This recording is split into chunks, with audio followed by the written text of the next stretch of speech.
Good morning, good afternoon, good evening, good night, depending on, where you are in this world. God bless you. This is Gloria White coming to you from Utah, USA. Today we are continuing in the book of John in the New Testament in the King James Version of the Holy Bible, and we are in chapter 11. Now a certain man was sick named Lazarus of Bethany, the town of Mary and her sister Martha.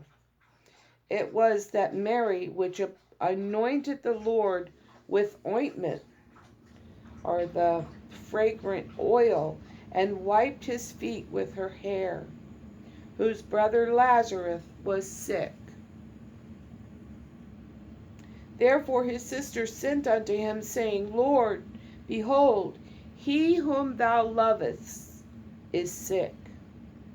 When Jesus heard that, he said, This sickness is not unto death, but for the glory of God, that the Son of God might be glorified hereby, or thereby,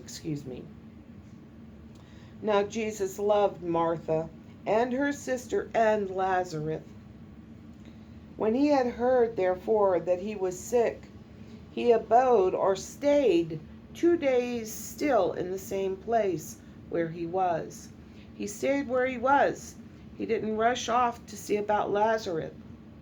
Then after that saith he to his disciples, Let us go into Judea again. His disciples say unto him, Master, the Jews of late sought to stone thee, and goest thou thither again? Are you going back? Jesus answered, Are there not 12 hours in the day? If any man walk in the day, he stumbleth not, because he seeth the light of this world. But if a man walk in the night, he stumbleth, because there is no light in him. These things said he, and after that he saith unto them, Our friend Lazarus sleepeth, but I go, that I may awake him out of sleep. Then said his disciples, Lord, if he sleep, he shall do well. Because, when you're sick and you're sleeping, you're getting better.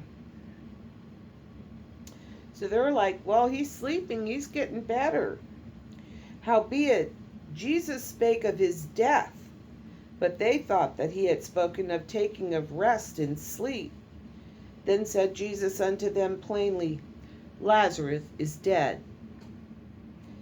And I am glad for your sakes that I was not there, to the intent ye may believe. Nevertheless, let us go unto him. He's saying, he's died for a purpose. Then said Thomas, which is called Didymus, unto his fellow disciples, Let us also go, that we may die with him. Then, when Jesus came, he found that he had lain in the grave 4 days already. Now, the grave was actually a tomb. Now Bethany was nigh or near unto Jerusalem, about 15 furlongs away, or about 1/8 of a mile. And many of the Jews came to Martha and Mary to comfort them concerning their brother. Then Martha, as soon as she heard that Jesus was coming, went and met him, but Mary sat still in the house. Then said Martha unto Jesus, Lord, if thou hadst been here, my brother had not died. He wouldn't have died if you'd have been here. But I know that even now, whatsoever thou wilt ask of God, God will give it thee. Jesus saith unto her, Thy brother shall rise again. Martha saith unto him, I know that he shall rise again in the resurrection at the last day. Jesus said unto her, I am the resurrection and the life. He that believeth in me, though he were dead, yet shall he live. And whosoever liveth and believeth in me shall never die. Believest thou this? Do you believe this? She saith unto him, Yea, Lord, I believe that thou art the Christ, the Son of God, which should come into the world. And when she had said so, she went her way, and called Mary her sister secretly, saying, The Master is come, and calleth for thee. As soon as she heard that, she arose quickly, and came unto him. Now Jesus was not yet come into the town, but was in the place where Martha met him. The Jews then, which were with her in the house, and comforted her, when they saw Mary, that she rose up hastily, and went out, following her, saying, She goeth unto the grave to weep there. Then when Mary was come where Jesus was, and saw him, she fell down at his feet, saying unto him, Lord, if thou hadst been here, my brother had not died. When Jesus therefore saw her weeping, and the Jews also weeping which came with her, he groaned in the spirit and was troubled. See, Mary and Martha had seen him heal so many people, and those that were sick to the point of death. And they keep saying to him, if you had been here, he wouldn't have died. Little did they know this miracle. And said, so Jesus groaned in the spirit and was troubled, and said, Where have ye laid him? They said unto him, Come, Lord, come and see. Jesus wept. Then said the Jews, Behold how he loved him. And some of them said, Could not this man, which opened the eyes of the blind, have caused that even this man should not have died? Jesus therefore, again groaning in himself, cometh to the grave. It was a cave, and a stone lay upon it. Jesus said, Take ye away the stone. Martha, the sister of him that was dead, saith unto him, Lord, by this time he stinketh, for he hath been dead 4 days. Jesus saith unto her, Said I not unto thee, that if thou wouldest believest, thou shouldest see the glory of God? Excuse me, let me read that one again, verse 40. Jesus saith unto her, Said I not unto thee, that if thou wouldest believe, thou shouldst see the glory of God? Then they took away the stone from the place where the dead was laid. And Jesus lifted up his eyes, and said, Father, I thank thee that thou hast heard me. Jesus had prayed to the Father. And I know that thou hearest me always. But because of the people which stand by, I said it, that they may believe that thou hast sent me.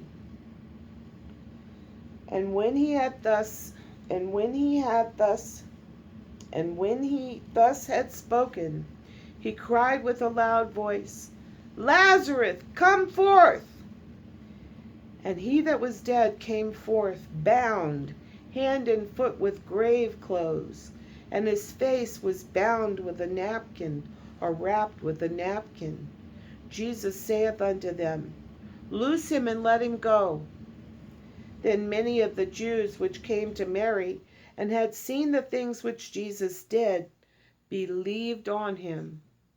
But some of them went their ways to the Pharisees, and told them what things Jesus had done. Then gathered the chief priests and the Pharisees a council, and said, What do we do? For this man doeth many miracles. If we let him thus alone, all men will believe on him, and the Romans shall come and take away both our place and nation. And I don't know if any of you are following in the book of Maccabees, but the Jews had made a truce or an agreement with Rome to be allies. And here now, this is what he's talking about. He's saying, if we let him thus alone, all men will believe on him, and the Romans shall come and take away both our place and nation. And one of them named